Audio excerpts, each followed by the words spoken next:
لله الحمد لله نحمده ونستعينه ونؤمن به ونتوكل عليه ونعوذ بالله من شرور أنفسنا ومن سيئات أعمالنا من يهده الله فلا مضل له ومن يضلل فلا هادي له ونشهد أن لا إله إلا الله وحده لا شريك له ونشهد أن سيدنا وسندنا وحبيبنا وطبيبنا ومولانا محمدا عبده ورسوله أما بعد فأعوذ بالله من الشيطان الرجيم بسم الله الرحمن الرحيم لقد جاءكم رسول من أنفسكم عزيز عليه ما عنتم حريص عليكم بالمؤمنين رؤوف رحيم فإن تولوا فقل حسبي الله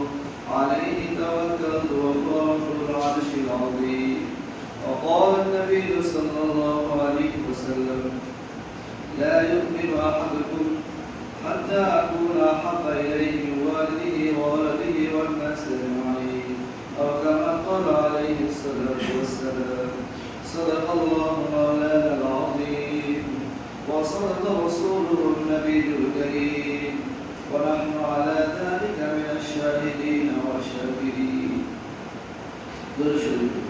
اللهم صل على محمد وعلى آل محمد كما صليت على إبراهيم وعلى آل إبراهيم إنك حميد مجيد.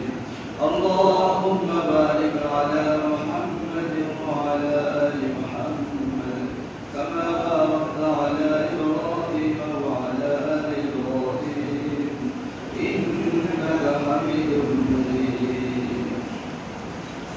الحمد لله আল্লাহ তাআলার পবিত্র শাহী দরবারে অসংখ্য অগণিত শুকরিয়া জ্ঞাপন করছি যে আল্লাহ তাআলা দয়া করে অনুগ্রহ করে দুনিয়ার সমস্ত কাজ থেকে সমস্ত ব্যস্ততা থেকে ফারিগ করে আল্লাহ তাআলার মহান হুকুম দুআ নামাজ আদায় করার জন্য পৃথিবীর এই শ্রেষ্ঠতম জায়গা আল্লাহর ঘরে আসার তৌফিক দান করেছে এজন্য শুকরিয়া আদায় করি আলহামদুলিল্লাহ। সম্মানিত মুসলিমবৃন্দ, আমরা গত সপ্তাহ থেকে আলোচনা শুরু করেছিলাম নবী করিম সাল্লাল্লাহু আলাইহি ওয়াসাল্লামের সিরাত নিয়ে। আল্লাহ তাআলা নবী করিম সাল্লাল্লাহু আলাইহি ওয়াসাল্লামের সিরাতকে আমাদের জন্য একটি মহা সমুদ্র বানিয়েছেন। এই সমুদ্রের মধ্যে যারা অবগাহন করবে সেখান থেকে মণিমুক্তা অর্জন করে নিজের জীবনকে সাজাবে, তাদের জীবনটা সুন্দর হয়ে উঠবে। আল্লাহ তাআলা নবী করিম সাল্লাল্লাহু আলাইহি ওয়াসাল্লাম সম্পর্কে বলেছেন যে ওয়াইন্নাকা আলা খুলুকিন আযীম, যে আমি আপনাকে উত্তম চরিত্রের উপরে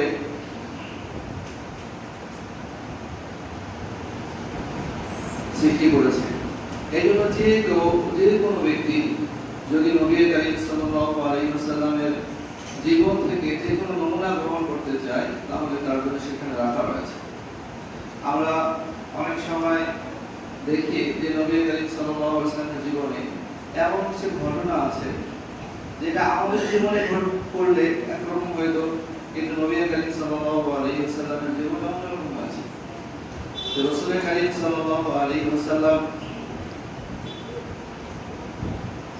তার জীবনে দেখিয়েছেন যে আখলাক কাকে বলে, উত্তম চরিত্র কাকে বলে, যেটা আল্লাহ রাসূল সাল্লাল্লাহু আলাইহি ওয়াসাল্লাম দেখিয়েছেন। যে এক ইহুদি নবী করিম সাল্লাল্লাহু আলাইহি ওয়াসাল্লাম তার কাছ থেকে কিছু টাকা ঋণ নিয়েছিলেন। সেই ইহুদি টাকা ঋণ পরিশোধের যে মেয়াদ তার আগে এসে নবী করিম সাল্লাল্লাহু আলাইহি ওয়াসাল্লামের সঙ্গে খারাপ আচরণ করেছিলেন, অনেক উচ্চবাচ্য করেছিল।